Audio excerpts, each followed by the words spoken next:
It's Sunday, November 26, 2022, and this is the Black Friday Weekend Blitz on Talk Commerce. Influencer marketing is the next big thing. Most of the DTC world needs to catch up on the right ways of executing this type of marketing. If you don't have big names talking about you, loving you, and recommending you, you're missing out on millions of dollars of potential revenue. Yash Chavan with Get Sarel walks us through 6 steps that any D2C brand can take to start influencer marketing. Yash is a young entrepreneur with lots of passion for the industry and has built a fantastic SaaS platform for influencer marketing. Yash is located in Mumbai, India. And as a side note, he did lose audio at the end, but Yash got all 6 steps in. Have you been enjoying your free jokes on these podcasts? Well, let me just tell you that the jokes aren't free. They take time and effort to come up with them. Please go to wherever you download your podcasts, such as Apple Podcasts, and rate and review this episode. It will help so much to increase the awareness of Talk Commerce. Again, wherever you download your podcast, please rate and review it. Thank you. Talk Commerce is sponsored by Haifa, or as the Europeans say, Hoofa. Or the right way to say it, Hoofa is rapidly becoming the biggest Magento front end after Luma. For those who don't know it, Luma is the basic theme that comes with Magento, and it is giantly slow. If you're looking for a template-based front end with the fastest loading times in the e-commerce industry while saving costs on development time and hosting infrastructure, Hoofa is your best option. Everybody loves a fast site, including Google. Improve your Google ranking and conversion rates and make your customers happy. Learn more at hyva.io. That's hyva.io.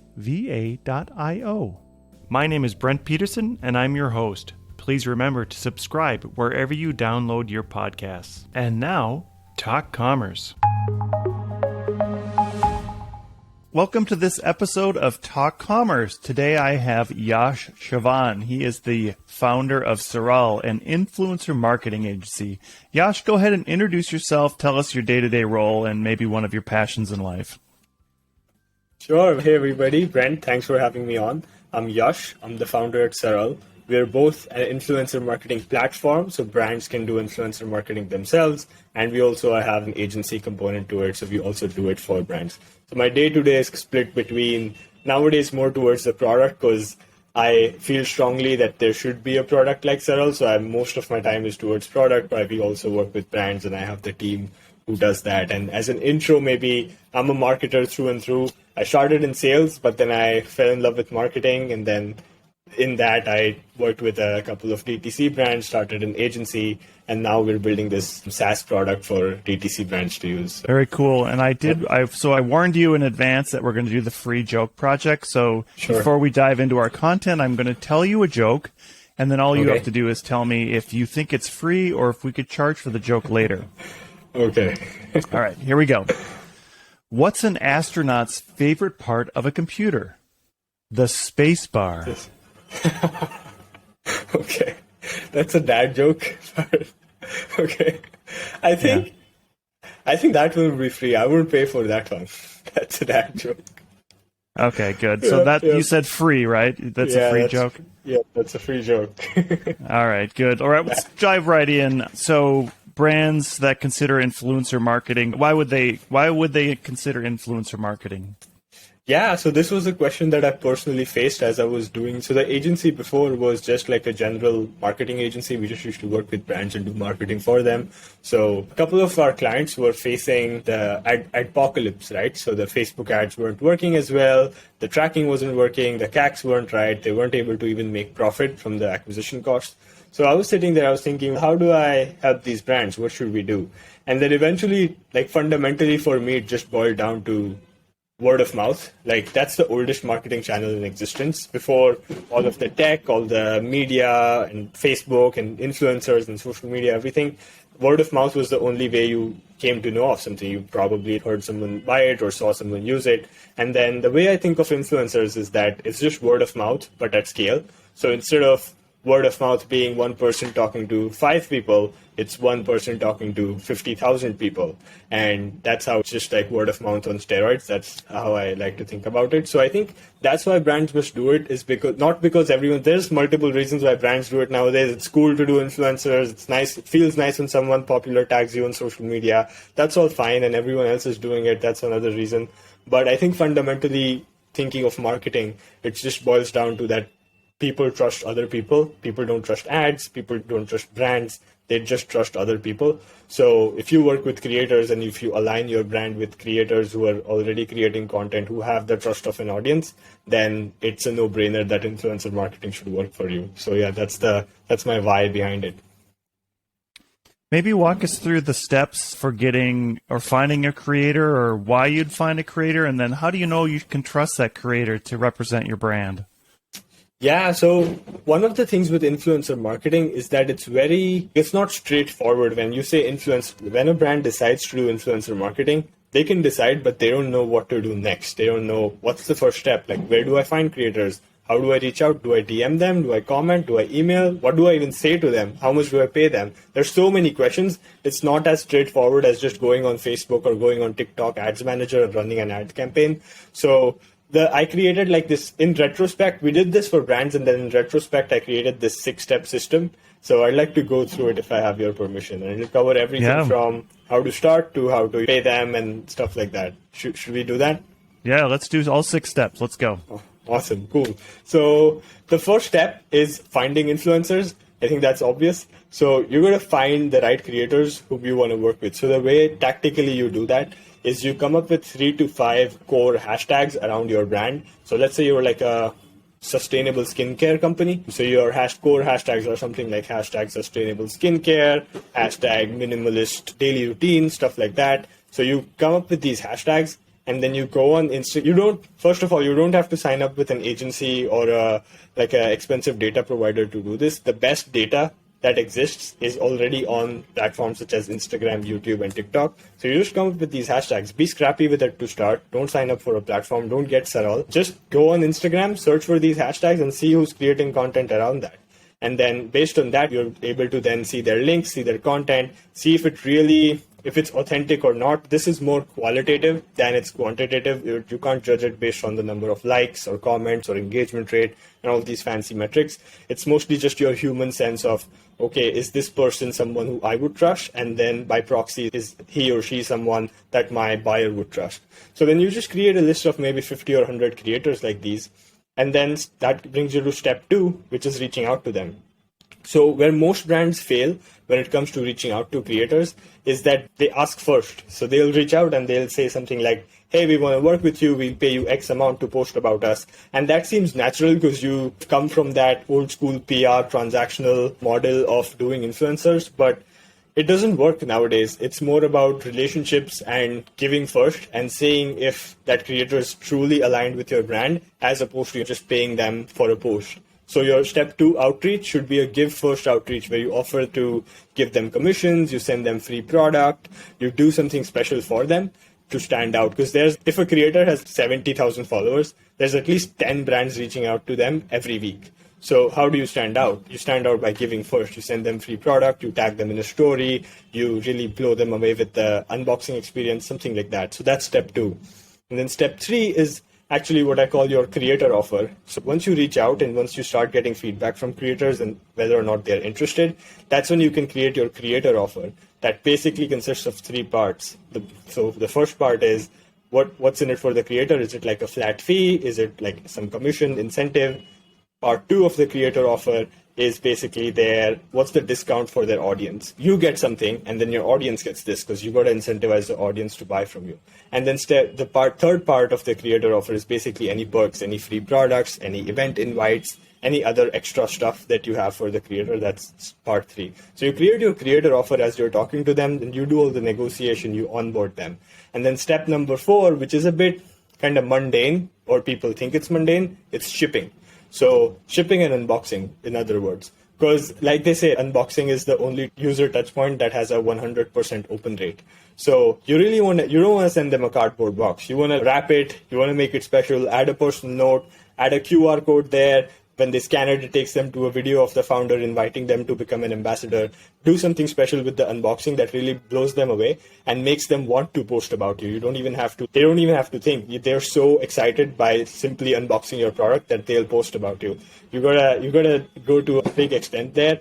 And that's step 4. Step 5 is actually tracking performance. So now they post about you. Now you've got to see, okay, how many sales did we get? What's working? What type of content's working? What type of content doesn't work? Which creator works? Which creator doesn't work? And then you keep doing this process over and over again until you get to step 6, which is relationship building. And that's key. Until step 5, if you follow everything, you already have a good influencer program. But if you do step 6, that's like a great influencer program, because you don't need like thousands of influencers talking about you. You just need maybe 100 or 150 dedicated ambassadors talking about you every single day on social media. And that's enough. And that only comes when you invest in building longer term relationships. So that's step number 6. And those were my 6 steps in as fast as I could go. So yeah, I know it was a bit too much to process, but yeah.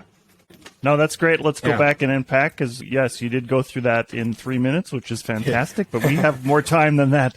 Let's jump back to number 1, where you said building your core hashtags. What would you recommend a merchant discover or build their own their core hashtags? And are the hashtags different for different platforms? Like for TikTok, for Instagram, for Facebook, or for Twitter, are there going to be different types of hashtags for each one of them? Correct. So hashtags are one way to discover creators. It can be hashtags or keywords, to be honest. So different platforms have different kinds of hashtags that trend on them. So on one platform, like it may be sustainable skincare. On another platform, it will be similar content under like minimalist skincare, for example. So it's all about testing it. So it's not like you just come up with them on a Google sheet and then those are final. You actually go and you search for these hashtags. So if you're a skincare brand, search for skincare related hashtags and see what comes up. You can also use one of these SEO tools. There's this tool called Keyword Explorer, and there's a bunch of other, like just search for hashtag recommender on Google and you'll find a bunch of free tools. You just enter a few keywords there and it'll show you which hashtags are trending on which social media platform. And you can just click there, see the content that's being created around that hashtag, and then pick 3 to 5 core hashtags. And that usually means anywhere between 700 to 1200 creators total. And that's good enough volume for you to start with and get your at least like 50 or so people talking about you. Yeah. On some platforms, I've heard that too many hashtags will degrade your algorithm potential. Is that true across all platforms, or is there some where you can use a ton of hashtags? Yeah, so what I'm talking about is mostly hashtag search, not hashtags in your posts. So I think Instagram limits it to 30 hashtags, but I think best practice is anywhere between 15 to 20 hashtags. But that's different from what I'm talking about. I'm saying that is that you're going to go on Instagram, instead of searching for like a username, you should search for a hashtag. And when you do that search, it results in all the content that different creators are posting about that hashtags. And then there's no limit there. Like you can search for as many hashtags as you want until you find a good one. And so you said I understand the search versus the do, but when you're a creator, or I guess to start out with as a business, you want to be posting on those platforms along with your influencers, right? Yeah.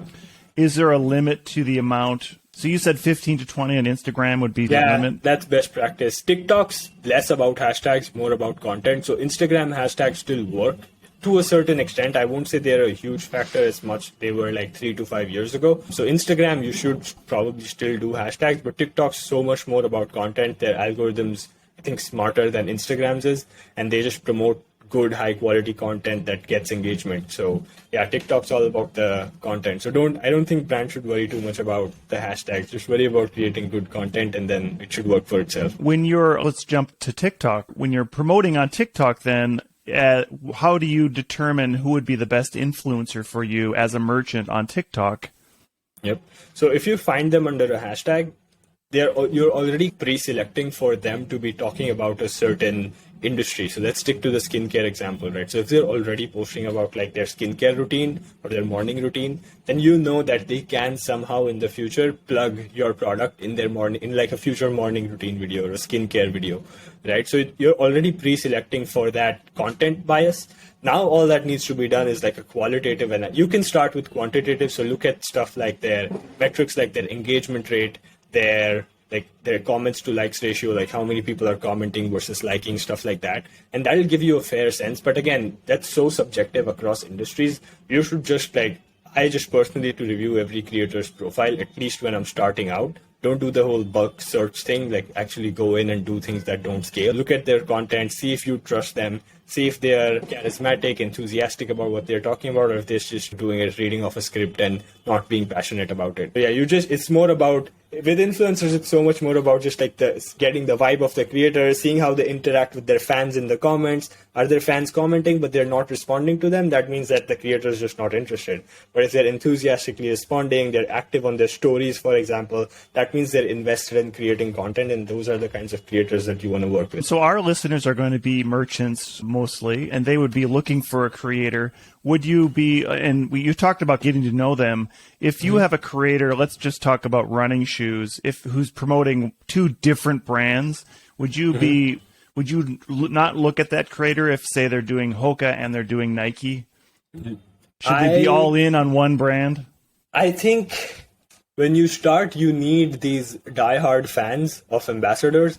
When you grow and when your program is like 200 creators, then it becomes a bit unrealistic to expect someone to not promote another brand. But at least when you're starting off, you need that authenticity. You need someone who really loves your product to be promoting you. So I won't say, because especially if it's like opposing philosophies, if it's a similar brand with similar values, maybe it's okay. But then if it's like a sustainable skincare brand and it's then another brand which is all about like just pumping their products with chemicals, for example, then maybe not. Then that just shows that they're not authentic. So yeah, sometimes it's subjective, but as a thumb rule, I don't recommend working with creators who work with competing brands at the same time. And looking for who are the best creators for you. If we go back to TikTok, you mentioned it's more about the content. Is it always just the visual audio content, or is it the written content that's going along with that TikTok video that you would look at? Yeah, so the written, it's actually interesting.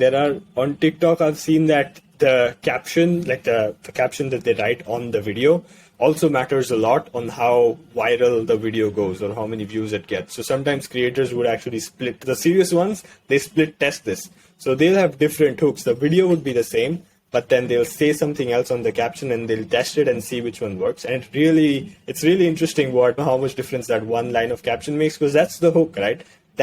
Reading that is the first thing that a viewer is doing. If that's not intriguing enough, if that's not interesting enough, then no one's going to stop and watch the 30-second clip. People have insanely short attention spans right now. It may be a bad thing, but that's the reality of the situation. So yeah, you want to work with creators especially on TikTok, with a really high engagement rate. So you want to aim for 5% or more. So basically like more than 5% of their audience is watching all of their content. And usually on TikTok, it's way higher than that. So 5% is like a bare minimum, because on TikTok, the good thing is that it exposes your content as a creator to more people, to a broader audience than just your followers. So you better have a higher than 5% engagement rate. So yeah. And as you're evaluating that, is there tools to check the engagement rate of people on TikTok, of other influencers? Correct. Yeah. So we do that. We've got a tool called Saral. So they can go to getsaral.com to check it out. But yeah, there's a bunch of other tools there. Some are expensive, some are not. And then it's a free extension, so anyone can try it.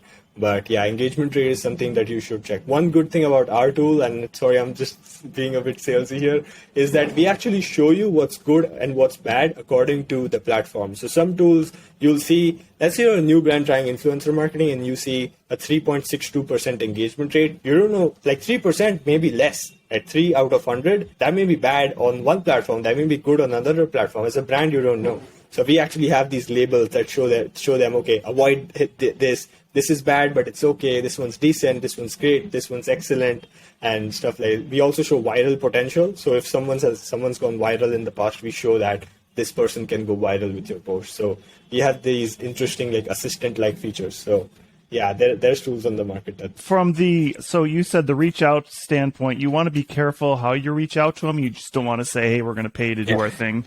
You want to offer them some benefits, or just ask them to join. Walk us just quickly through how that looks for reaching out.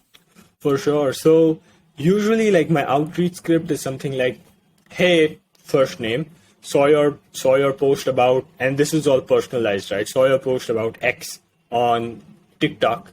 really love your content. We are a brand with a shared mission. So ideally, you only want to reach out to creators who have some kind of a shared vision. So let's say you're like a vegan product, but you're reaching out to someone who uses like leather products. Then that's jarring, and this is not like a moral this thing, but it's like you don't want to work with them, right? As a vegan brand, for example. So you want to mention that shared mission because it's more about your product. A lot of brands think, and honestly, so as a founder, I empathize with it. Like you think your product's the best thing ever, and hey, it may be, but then to creators or to other people, it doesn't really matter. For them, it's more about like the mission. What do you stand for, really? And that's bigger than your product. That's like your brand. So yeah, you lead with that. You say that, hey, we are willing to offer you these many. I recommend brands start with commission-only partnerships. A lot of brands end up losing a lot of money because they tend to offer money to creators upfront, and it becomes easier that way. But then you usually don't see ROI with that method. So it's fine if you're paying like a small amount, but ideally I would just recommend brands to reach out with, hey, we're offering 10 or 15 or 20% commissions. I've seen as high as 25 if you have the margins, and then reach out with that, and the right creators would say yes to you. All right, so you mentioned number 4 is shipping and unboxings. You want to give them something exciting, and you would like them to unbox that on video, I'm assuming, and show that unboxing? Exactly. So the goal with the unboxing is that, so we all know how popular unboxing videos are on YouTube, right? Everyone's unboxing, before buying a phone or a laptop or a camera, for example, you watch, I personally, I'm a big fan of unboxing videos. I watch like tens of unboxing videos because people like to get the feeling of opening something. That's like a unique feeling, right? Or like taking off the plastic off the screen, for example. That's a very unique feeling. So people like to watch unboxing videos. And if you overwhelm them with like how awesome your unboxing experience is, they are going to post about you even if you don't pay them. So because anyway, like even when you send a good unboxing experience to customers with personal notes, with extra swag, for example, they tend to just snap a photo, send it to their friends, or upload it on Instagram. It's the same. The creators are people at the end of the day. So if you make them happy, they are going to post about you. So yeah, really. So some of these things tactically that you could do is, one of the things that really works well is adding a personal note to the creator. That really helps. So and it can be templatized, but maybe one of the lines could be personal for them, just so you're able to do this at scale. But that really helps. Another thing is like adding some extra swag that you don't tell them about in the initial like email conversation, but you add like an extra goodie or an extra product, for example, or just send them like a bunch of products. That helps. Another interesting thing that does not really scale that well, but you might want to do if you're like a newer brand just hustling, add a QR code. Nowadays, everyone's used to QR codes because of the whole COVID situation that happened. So QR codes are fine. QR codes have made a comeback. So just add a QR code on the box or somewhere inside that they can scan, and it takes them to a YouTube video or a Loom video of the founder explain, like a 2-minute video explaining what the brand stands for and why they're grateful to be working with the creator. That helps build like this one-on-one connect with them, which really helps sell them on your brand and your mission. So you mentioned then tracking performance as number 5. How do you make sure as the merchant how do you make sure that those performance KPIs are what you should expect? And how do you communicate that with the influencer? Yeah, so I won't recommend starting off with telling them that, hey, we expect you to drive these many sales.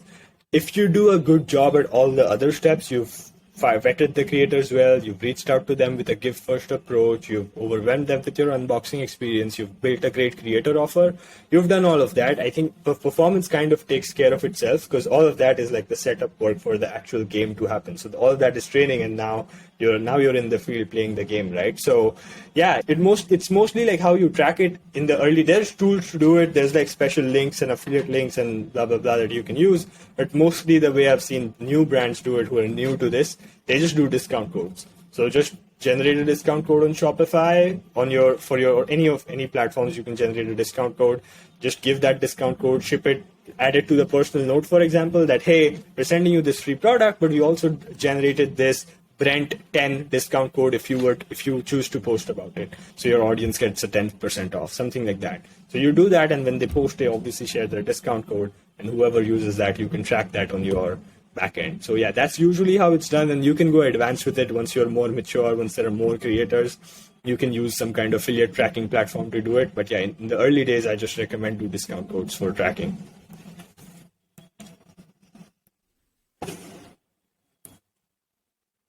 Very cool. So the last step was relationship building. How do you build those and maintain those relationships over time?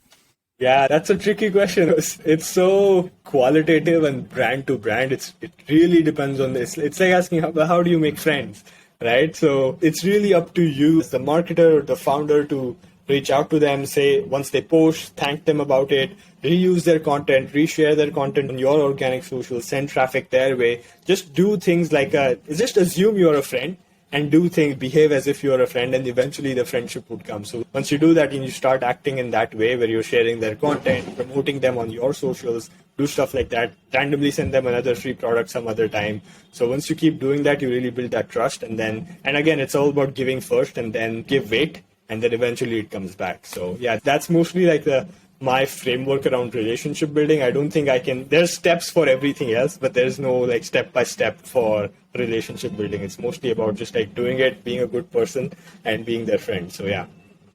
Yeah, and then I'm assuming then the relationship building builds more sales into the future, and then you reevaluate your influencers every quarter, every 6 months. What is the evaluation to bring on new ones and maybe let other ones go?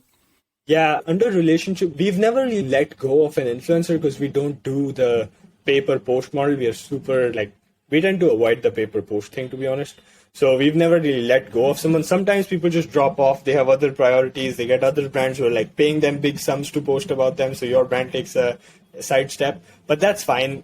All that matters is that you're reaching out and you're doing the first 5 steps for a set number of creators every week. So basically you're setting up a predictable system for getting influencers. So you're reaching out to, let's just set a goal for yourself. Like, okay, I'm going to reach out to 100 creators every week and we'll see how it goes. So 100 creators were reached out to, and then from there it will funnel down. So 100 creators were reached out. If you do things right, we're seeing anywhere between 60 to 70% response rates.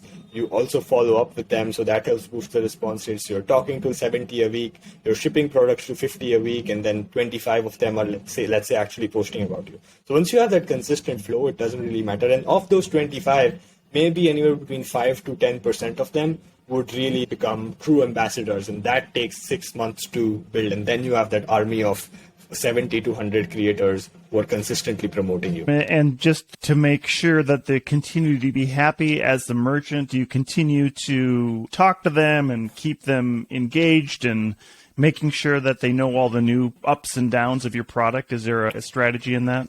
For sure, yeah, that's more around influencer activation, and that I shelve it under relationship building. So I've seen brands do influencers communities, so you can put them in a Facebook group, a Slack group, or a Discord channel, or even a WhatsApp group if it's a more niche, less than 50 creators a setup. So yeah, that helps. You invite them over to your factory, for example, give them a little bit of a behind the scenes, send them products before they launch to the public, so they can do like a launch post, so it's more special for them. So yeah, you got to keep sending them products and keep incentivizing to post every single month. But once they post about you for 1 or 2 times, then it becomes fairly simple. Then they've already bought in. Maybe they even purchase from you at that point. They don't even need the free product. But yeah, it always helps to keep sending free product, keep doing special deals for them, for their audience, do giveaways with them, do live sessions with them, do Q&A and things like that. Yeah. So we have a few minutes left here. What would you say to a merchant who wants to start getting influencers for their brand? What would be their, you gave us your 6 steps, but how do they start?